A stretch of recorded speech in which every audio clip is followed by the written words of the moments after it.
Hey, Quinn here. I want to start today with a question. Have you ever opened your front door and found something so absurd, so completely breathtakingly absurd that your brain just went quiet?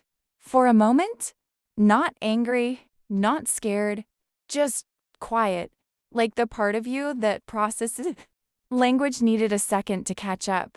That happened to me on a Tuesday morning. In October, I was at my desk, working from home, coffee going cold beside my laptop, the kind of ordinary morning. That feels significant only later. The doorbell rang. I was not expecting anyone. I opened the door. My parents were standing on my porch. My brother was behind them. His wife was behind him, and at the curb, engine running. Ramp already lowered. Was a moving truck? My mother looked past me.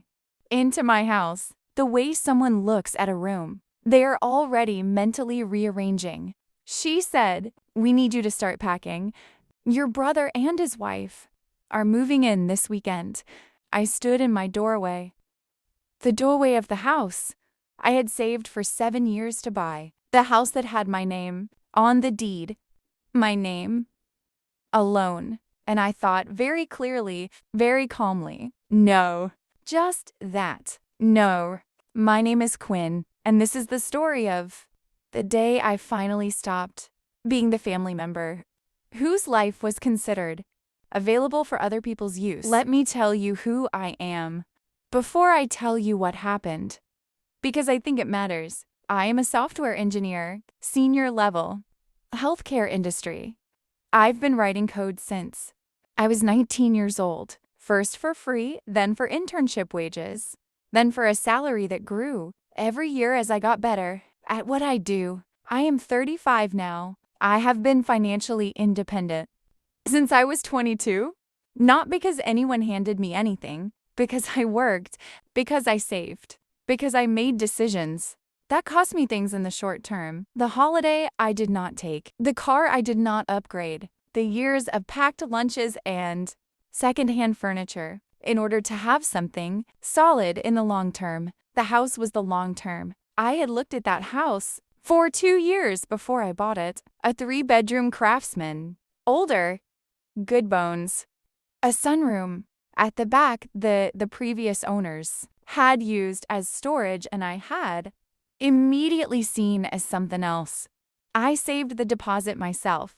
Every dollar of it. I have the bank statements. I've always had the bank statements. I paid it off 6 years after buying it. The mortgage company sent me a letter. I framed it. Not because I needed anyone to know, because I needed to remember that the 11-year-old who grew up watching money be a source of constant anxiety in our house. That girl had done something, had made something, had built something that was hers. My brother is 3 years older than me. His name was always said differently in our house than mine was. Mine was said with a kind of vague pride that always contained a small, invisible question mark. His was said like an announcement. I was the responsible one, the quiet one, the one who did not need much because she always figured things out. He was the one with potential, the one who just needed the right opportunity. The one who had been unlucky, had difficult timing, was surrounded by people who did not appreciate him. He was 38 when this happened. The right opportunity had still not arrived. His wife was expecting their first child. They lived in an apartment they had chosen and could not comfortably afford. On his income alone, and somewhere in the weeks before that Tuesday morning, my family had a conversation that I was not part of, about a solution to that problem that involved my house. And I stood in my doorway. My mother had the expression she always had when she expected me to be reasonable, which in our family language meant the expression she had when she expected me to agree. She said my brother and his wife needed more space, that the baby was coming, that I had 3 bedrooms and was living alone, and surely I could see that this was the sensible solution. My father said it was the family home. I said, "Dad, you have never lived here?" I bought this house. You did not contribute a single dollar." He laughed, not warmly, the laugh that had always been his response to something I said that he had decided in advance was not worth taking seriously. He said they had always thought of it as family property. I said it has my name on the deed. Only my name. That is not family property. That is my property. My brother spoke. His voice had that particular quality it always had when he was trying to sound reasonable and patient and long-suffering, the quality of a man performing, a version of himself he wanted others to see. He said his wife was pregnant, that they needed more space, that I lived here alone, that it was selfish to keep 3 bedrooms for one person. Selfish. I turned the word over in my mind. I had bought this house. I had worked 7 years for the deposit. I had paid it off. I had renovated it with my own money. The sunroom alone had taken 4 months and a significant amount of savings, and the word being used to describe my relationship to my own property was selfish. I looked at my brother's wife. She had her hand on her stomach, the way pregnant women do, not consciously, just naturally. The way you hold something, you are protecting. I did not blame her for the pregnancy. I did not even fully blame her for being there. She had been told, I think, that this was already arranged, that it was simply a matter of me agreeing. Nobody had asked me. I pulled out my phone. My lawyer's name was James. He had handled my house purchase 10 years earlier and my estate planning 3 years ago, and he was the kind of lawyer who picked up on the second ring because he understood that when clients called unexpectedly, it was usually important. I said, "James, I need you at my house with documentation. My family is here with a moving truck, and they are claiming rights to my property that they do not have. I may need the police." He said, "I'll be there in 15 minutes. Do not let anyone inside. I'll call the sheriff's department directly." My mother said, "You called your lawyer? On your own family?" I said, "You came to my home with a moving truck without asking me. What did you expect?" My father's face changed. He stepped forward. He said they were coming inside to start looking at this space. I held the doorway. I said, "If you step inside this house without my permission, you will be arrested for trespassing." My father said I would not dare. I said, "Watch me." We stood there. The moving truck idled at the curb. My brother said something to his wife in a low voice. My mother looked at me with an expression I had seen many times throughout my childhood, the expression of a woman who had expected her daughter to be reasonable and was deeply disappointed to find her being herself instead. 14 minutes later, a car pulled up behind the truck. James got out with his briefcase. 30 seconds after that, a police car arrived. The officer who approached was calm and professional. She asked what the situation was. I said my family had arrived, claiming ownership rights to my property, and were refusing to leave. When asked, James opened his briefcase. He had the deed, the title insurance, 10 years of property tax records, all in my name, all showing 0 contribution from anyone else. The officer looked at the documents. She looked at my family. She said, "Do you have any documentation showing you have a legal claim to this property?" My father said he was her parent, that they had given me the money. That family property did not need documentation, James said quietly. "I have complete financial records from the purchase year. Every deposit in the down payment account came directly from her employer. There are no external contributions of any kind." My mother's face did something I had not seen it do before. She looked, for just a moment, like she had not fully thought this through. The officer closed the folder. "She told my family to leave." She said it clearly, without anger, just as a statement of law. My brother said his wife was pregnant. that they needed this house. The officer said, "Your needs do not change. Property law. Please leave now." They left. The truck pulled away. I stood in my doorway. For a moment after the police car left, the street was quiet. The October air was cold and clear and completely ordinary. I went back inside. I made fresh coffee, and I called James back to tell him to document everything, because I knew the way you know things when you have grown up in a particular family, that this was not over. I was right.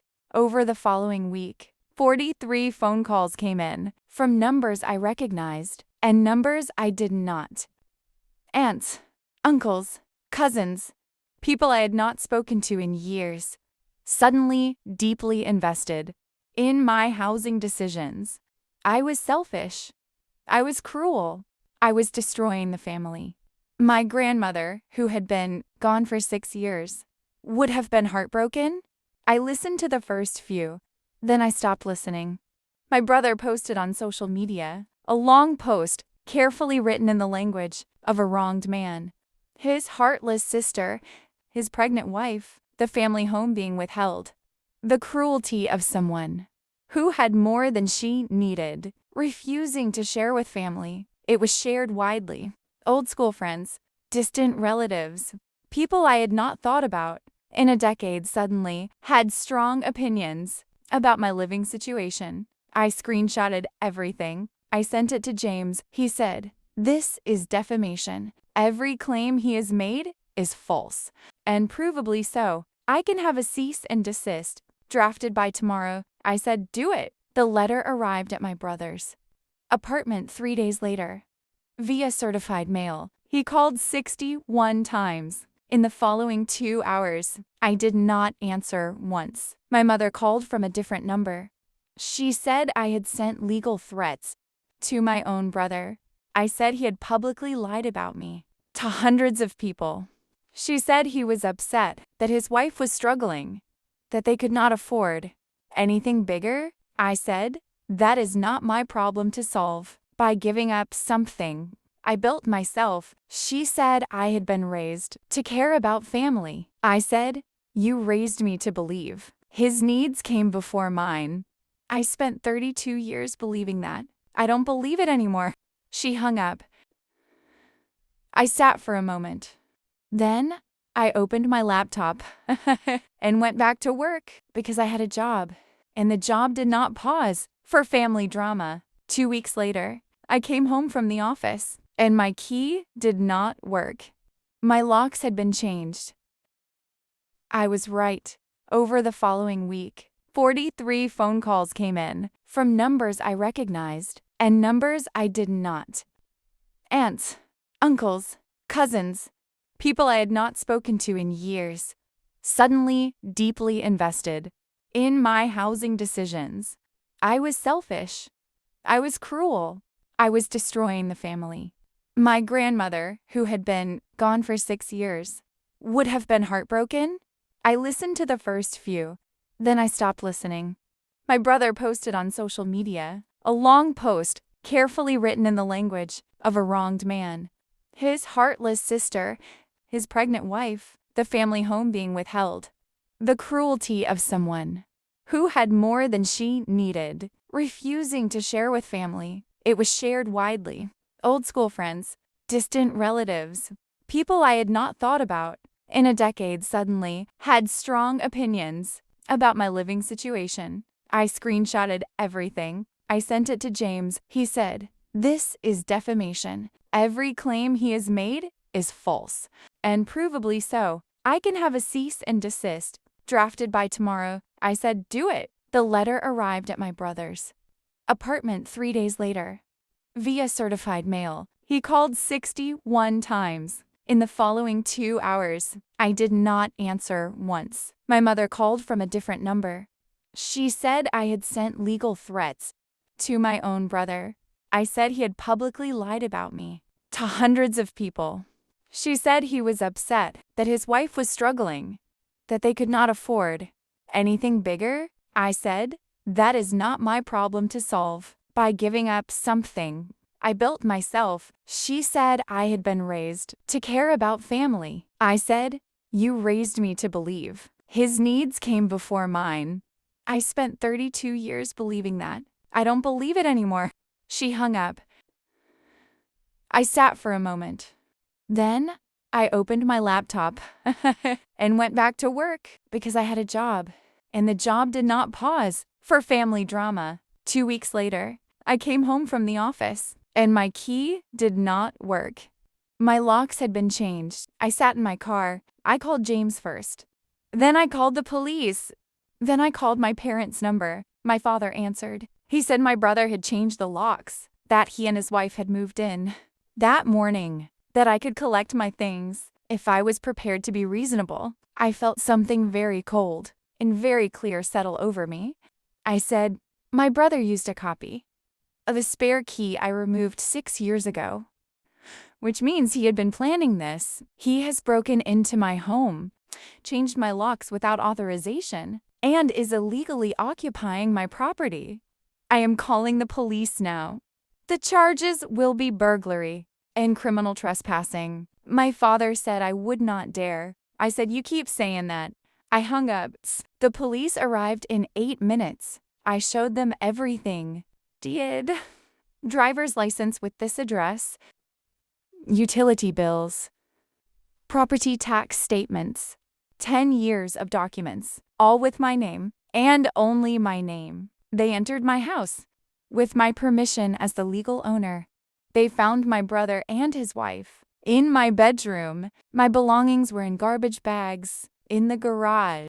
They had been in my house for less than 1 day, and my bedroom door had already been forced open. My brother was arrested. His wife was arrested.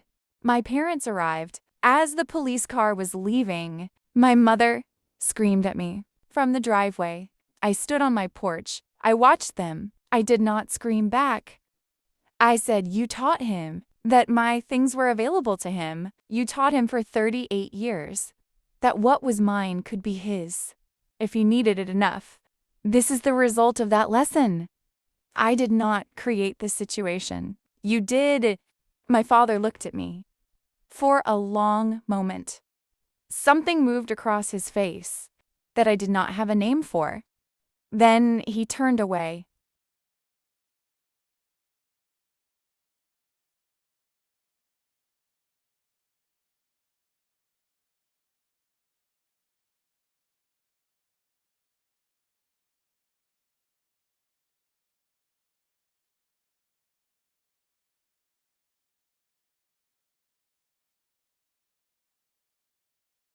His wife filed for divorce while he was serving his community service hours.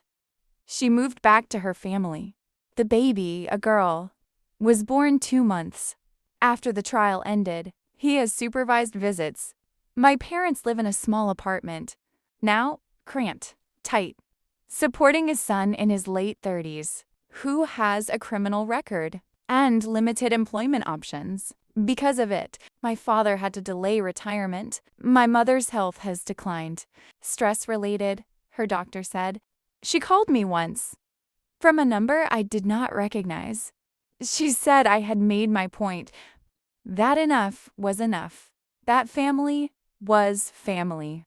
I said, "Mom, your son broke into my house and tried to steal it. He had been planning it. He made a copy of a key years before he used it. That is not a mistake. That is not stress. That is a decision he made about what he was entitled to, and you and Dad taught him he was entitled to it for 38 years. I love you, but I cannot pretend this was something it wasn't." She said I was heartless. I said, "I have boundaries. There is a difference." She hung up. I have not spoken to my parents since that call. The restraining order has been renewed. I did not do that out of anger. I did it because I have learned, slowly, at some cost, that the clearest way to love someone you cannot be around is from a safe distance. That is not cruelty. It is just honest. His wife filed for divorce while he was serving his community service hours. She moved back to her family. The baby, a girl, was born 2 months after the trial ended. He has supervised visits. My parents live in a small apartment, now cramped, tight, supporting his son in his late 30s, who has a criminal record and limited employment options. Because of it, my father had to delay retirement. My mother's health has declined. Stress-related, her doctor said. She called me once from a number I did not recognize. She said I had made my point. That enough was enough. That family was family. I said, "Mom, your son broke into my house and tried to steal it. He had been planning it. He made a copy of a key years before he used it. That is not a mistake. That is not stress. That is a decision he made about what he was entitled to, and you and Dad told him he was entitled to it for 38 years. I love you, but I cannot pretend this was something it wasn't." She said I was heartless. I said, "I have boundaries. There is a difference." She hung up. I have not spoken to my parents since that call. The restraining order has been renewed.